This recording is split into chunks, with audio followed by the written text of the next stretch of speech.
Welcome to Eye on Health. I'm Matt Schultz. Today we're investigating a blood cancer, myelodysplastic syndrome, or MDS, with Dr. Luke Fletcher. Your bone marrow is a factory and it produces blood cells. So it produces white blood cells, red blood cells, platelets. But if something happens in that line, that assembly line of putting those parts on to make that blood cell, well, that part gets put on there and it looks kind of right, but it's not fully right and it doesn't work. All of this will cause low platelet counts and resulting symptoms will vary.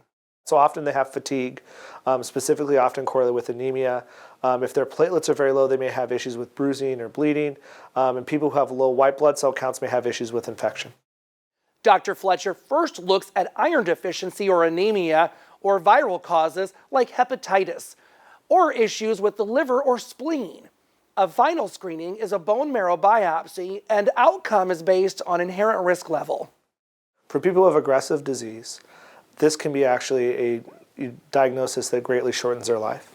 And that's why we're talking potentially about stem cell transplantation for those patients, because that's the only curative option.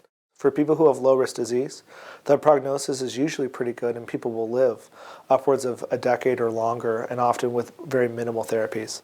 As always, talk to your doctor about any concerns. Early detection can improve your outcome.